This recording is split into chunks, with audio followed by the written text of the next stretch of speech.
Hello, welcome to the inspiring interview. We've got a great couple of guests today. First up, Brian Barnes, who is an artist who's been on the scene for decades, actually, particularly in South London. Some of his murals have taken on iconic status. And also Hannah Barnett Leveson from the Battersea Arts Centre, because it's because of Hannah that we're actually speaking today. There's a great project going on with the Arts Centre called Radio Local. So we're going to sort of speak about what's going on and also learn a little bit about Brian's work. So hello, both of you two. Hello, yeah. Hannah, thanks very much. No, it's great to have you. Both. Hannah, I'm going to come to you first of all, actually, just to sort of set the scene, if you will, because there's a lot of work going on to sort of celebrate really figures of renown in Battersea. So can you just give us an introduction about what it is that's happening at the moment? Of course. So Wandsworth Council and Battersea Arts Centre have teamed up with the performers, the innovative artists, Hunt and Darton, to bring you Radio Local in 9 Elms. The idea being that they celebrate the necessity and joy of communities in and around 9 Elms. And to focus on the people, the residents, the businesses, community groups, the young people, all kind of working together and pulling together in sort of difficult times to make their communities a special place to live. And bringing in Brian. Brian, I'll come to you. You've been a resident of this area for some time. You've been a community activist and an artist for a number of years now. How is your involvement in the project been so far? With the local radio? Yeah. Yes. Well, I've been on as a local legend. Thank you very much.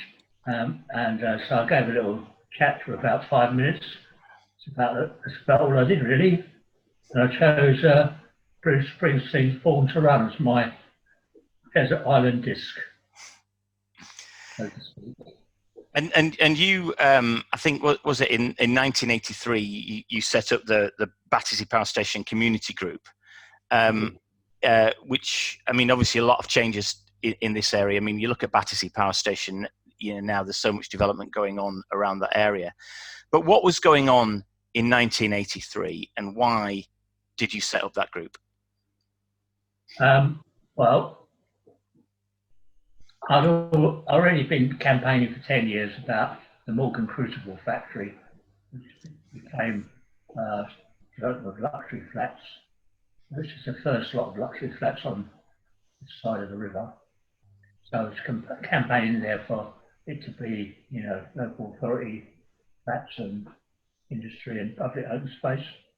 So for 10 years I was doing that, and then when that came to an end, really, we set up the Battersea Power Station Community Group because there was a competition to decide what new use could be made of Battersea Power Station, which was really excluding anybody locally, and was just for developers to put in their plans. So we set up a group to put in our own plans for the power station, which we did. And we didn't think it'd last 30 or 40 years, but it's been going on for a long time. And how's, I mean, that group now, that's impacted in terms of the development that's happened in the power station now. Is that right? Has that had a big impact in terms of what's going on today? Yeah, of course. It's set the seal on the whole of the 9 Elms area for luxury blocks of flats. It's everywhere, luxury flats everywhere. And they're trying to do that on the council estates as well, turn them into luxury flats. So yes, a big impact, but less of an impact than perhaps the fact that the American Embassy was built here as well. The Battersea Power Station is by no means finished at all. there's such a lot of work to do down there. But they're concentrating on the flats around it. It's an incredible, piece of work and a great legacy, really. Hannah, going back to you, I suppose it's events like this that help shape the area, that help shape what's going on in terms of Battersea and how Battersea is seen today. People like Brian doing his work, setting up these community groups, and I suppose with you at the Arts Centre, is that something that's what you're trying to draw attention to? Is it? Yeah, that's right. We believe that we can help. We're in an amazingly fortunate position, and we have a responsibility to help the people who live in and around Battersea and Nine Elms and Wandsworth more broadly, to tell their own stories and to be creative in the way that they do that, and to reach people with inspiring messages, and to kind of change, things for the better, and to give a bit more power into the hands of the people. Yeah, which is what I think is essentially what you've just done. you took that initiative and you went, Brian. I want to go back to a little bit, because your history of as an artist is absolutely fascinating. Some of your murals, people might not realise, but are incredibly famous and have got really, they've taken over a bit of a resonance and a life of their own. So, I'm going to take you back in time a little bit, but do you remember the first time that you thought, right, I'm going to do a mural now. I'm going to take my art from the studio and I'm going to go big. I'm just going to do a great big piece on a wall outside. Do you remember that time, and what was it? It was in 1976, and basically we were all, as artists, we were all making our art in the local community. So not just us, but my friends in Greenwich Mural Workshop. We all had these little groups of people working in council estates and schools and stuff. So we wanted to take our art out of the gallery into the streets, which is what we did. And I'm one of the ones who kept doing it. So was it quite a new thing at the time then? Was it quite innovative? It was definitely a new thing, yeah. Before that, murals had been done by professional artists, like in churches, and they were kind of different. They were fine art pieces. Ours were fine art pieces, but with a community context. And do you remember? I mean, what was that first piece that you? Well, it's a Battersea Road mural, 240 foot long by 18 foot high, biggest and the best I've ever done. But after a year, it got knocked down. So so this is the mural that, because I think I might have read about this. It was called The Good, the Bad, and the Ugly. Is that right? Is that the one? So that was a mural with involvement with the community groups, lots of different links to the local community, and then, as I understand the story, it got totaled in the early morning one day. What happened? What happened behind that? Well, I mean, the developer wanted to take over this small piece of ground which was owned by the GLC, and so the mural we were campaigning to save the mural, and they saw that as a hindrance for them gaining control of this land, so they just came in the middle of the night and knocked it all down. Told me in the morning they'd done it.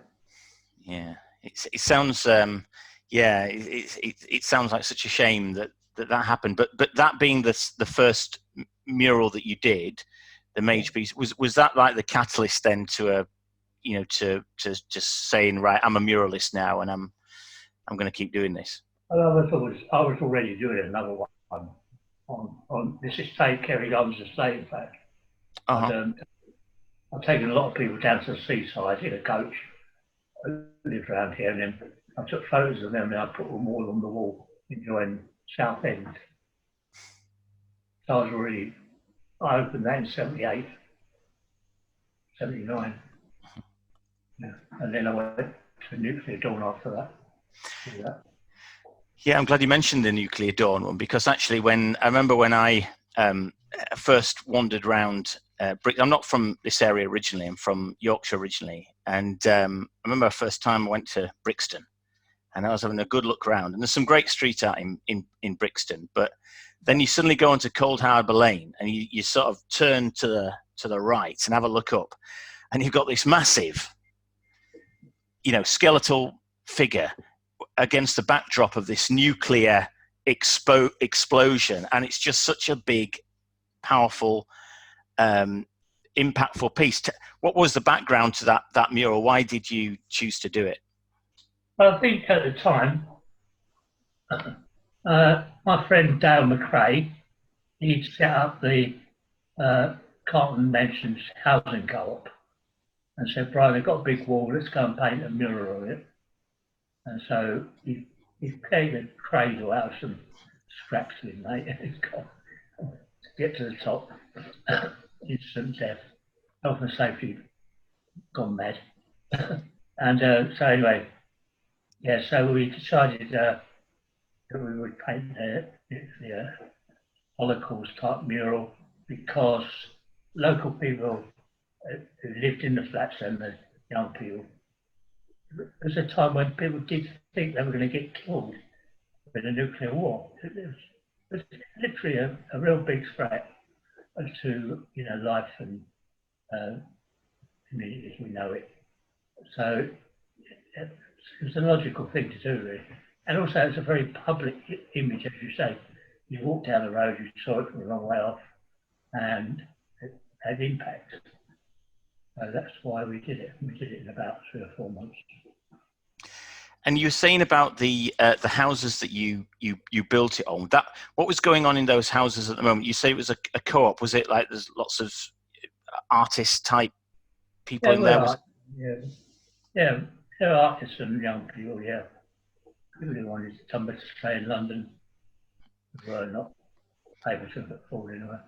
And what was the reaction that you got to it when you first put that out? What was the reaction from, I don't know, local people, but also local politicians? I mean, it wasn't favourable to the Conservative Party, that mural. Oh. Well, they don't like anything, do they? No, so yeah. Well, let's say since then, Lambeth Council has listed it as a monument. So. Times change. Yeah, I was saying that because they were cowering underneath in the sort of bottom. It's quite. There was a bunker, yeah. A bunker, yeah. I mean, you don't see much. It's quite an overtly political piece of art that was quite in a quite prominent position. And I suppose you don't really see. I recognise the what was going on at the time. With this fear and everything in terms of the local environment, but you don't really see that type of overtly political art, these days, I suppose. Do you? Well, no. I mean, my friend my friend Morgan, he did a political piece about Lambeth Council, and all they do is come paint it out. Yeah.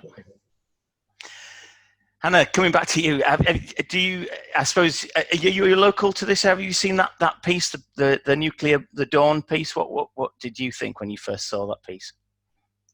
I mean, there's a shame really that over the years it hasn't had the kind of love and attention that it really needs. Brian was saying that he's planning to restore it next year, which is very exciting. I hope I haven't given that away, so really looking forward to seeing it in its sort of full glory, and I think it really gives you, as you were saying, it's powerful. It does have an impact, and it kind of shows that people have views about the way that their lives are being under threat, and that we have a voice, and everybody has a voice, and you can choose what to do with that, and that's very powerful.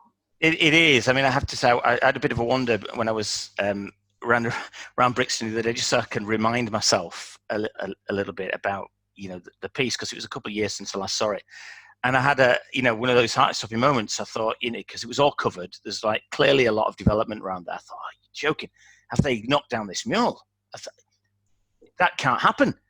But then I was chatting to Brian just before the call, and he said that it is listed. It's okay. It's gonna is going to get redone, which is such a great thing, because I think when you get a piece of work like that, and going back into the history of the area and what makes an area tick, these murals, these pieces of art take on a resonance which is so important for the local community. It's public art, right? If you get rid of that, it takes away a little bit of the soul of the community. Is that something you would say as well, Hannah?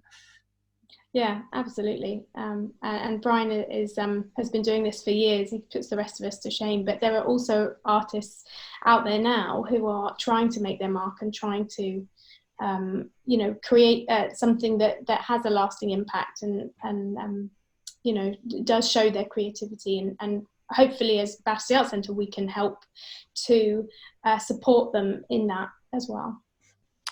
And Brian, I suppose having one of your murals listed, did you ever think that would happen when you were up that ladder, 1980 odd and painting it? I've got two listed now. I've got one in Battersea, called Battersea in Perspective.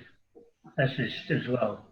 Luckily, that's painted with a special paint, kind mineral paint, which is never fades, never falls off. A magic paint. It was developed for a Bavarian castle, and they've still got their murals 150 years later. So I'm going to paint the nuclear dawn with that paint as well. Yeah, give it make sure that because I suppose that sort of thing, it'll prevent the peeling and the colour fading, as well. We've got two. There's the one in Battersea in Perspective, and I've got one in Deptford, which is also anti-nuclear, that's done in kind paint. Right. Called The Guardians of the Apocalypse. And that's even worse because it's got Margaret Thatcher on a prison as well. There's a lot of trouble with that one. No, I bet. Yes, I can imagine. But what is it art if it isn't meant to generate a conversation, right? I suppose that's the whole thing. A couple of other murals I wanted to touch on, and the most recent one is the Carey Gardens mural, which is an estate not too far away from Battersea Power Station, not too far away from that development, but it's a social housing complex. So you were talking about there's a dichotomy there, isn't there? The gleaming sort of new buildings going up around Battersea, and the social housing that is around this area. There's a lot. So this mural seems to be a bit of a homage to the local community, actually. That's the word I took about. I'm seeing lots of different symbolisms on this mural. So could you tell me about this one and where it came from? Well, it's called A Brief History of Time, which I nicked from Stephen Hawkins. So I thought I'd put him in the mural, so I did in 2000, whenever he died, yeah.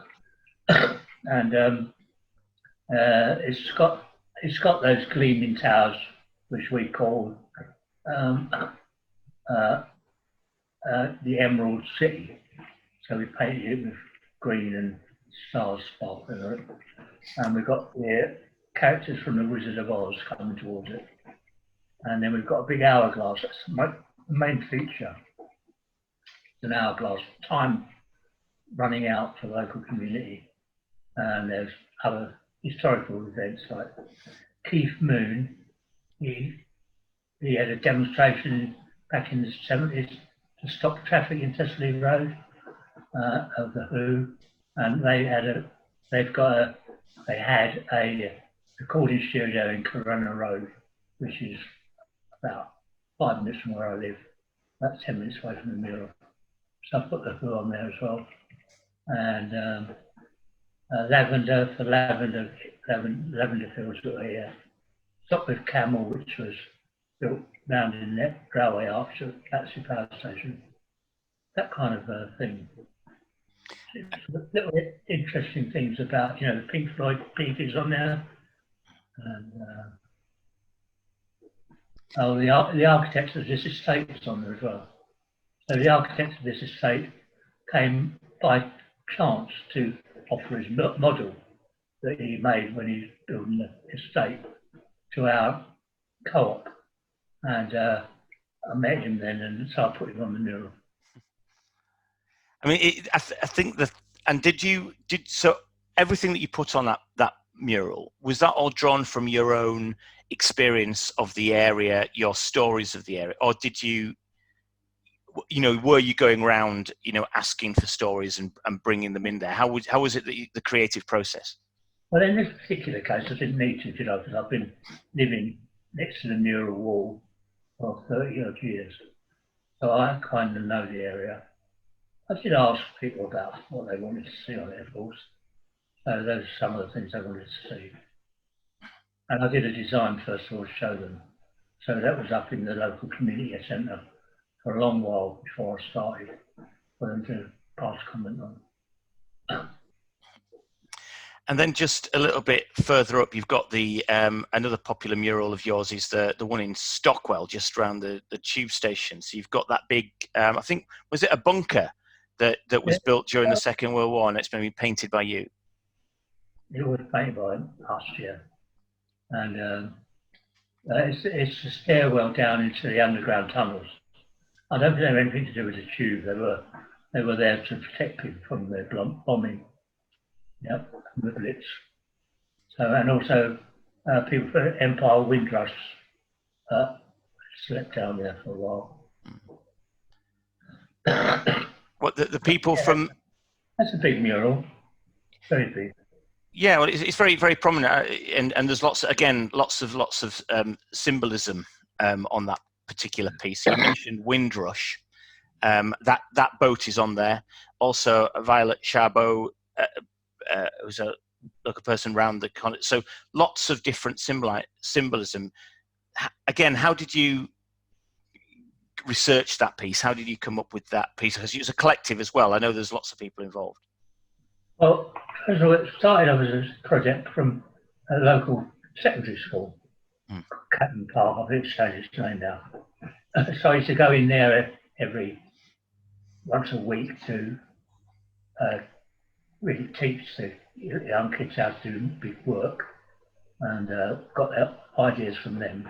So a lot of it, like there are buses and tubes and road signs and traffic lights, all that sort of thing on the top part of the mural, which is what they designed. And then somebody came up to me and said, "Do you know where there's a monument to Violet Charbot?" And I said, "No, I've never heard of her." So she said, "Oh yeah, she lived in local street, and there's a film about her." And so I researched that and did Violet Charbot. That was very popular in local people. Well, everybody, that was very popular. I suppose it brings back to the community, doesn't it? So if you see a big piece of public art like that, and it's just in the middle of Stockwell, really, it's bang next to the tube station. I suppose there's something about giving a little bit of pride back to the community when they see all this stuff. Is that what you hope people will take out of seeing your murals? Well, it was a blank wall before, so I believe, if you've got a blank wall, why not make some colour on it, really? Why not paint it? Absolutely. Yeah. Part of it was I learned that Vincent van Gogh lived in Scotland for about 18 months. I put him on it as well. Yeah, I saw him. And the drawing he did of the street where he lived. So I did that. And just wrapping things up now, but you're I dare say you're a pioneer in terms of muralism, and of course now the whole mural, graffiti, street art scene, public art scene, where you got paint on a wall, is probably quite different now. I mean, we call it street art now, as opposed to maybe muralism back in the 76 when you first painted your first piece. What's your view in terms of how this type of public art has evolved, and what's your view of street art today? Well, I've been over to the Wall of Fame in Stockwell, seeing the young people there painting not all young, the people there painting there all the walls. And they're very temporary, so they do one and then somebody else comes along, paints over it, and then paints over it, paints over it. So it's that way of doing it, but Then there's Banksy making all his fortune out of his pictures. But everything is worth doing, I think. It's Sorry. It's okay. The main thing is, I suppose, is it's public art, isn't it? And that's the thing. All out there. Yeah. Brian, I'm going to leave it there. Thank you very much, Hannah. Thanks for introducing us and for all the great work that you're doing with Battersea, Arts Centre. Lots of great activities going on there. So thank you very much. That's all. Thanks very much for having us. Bye.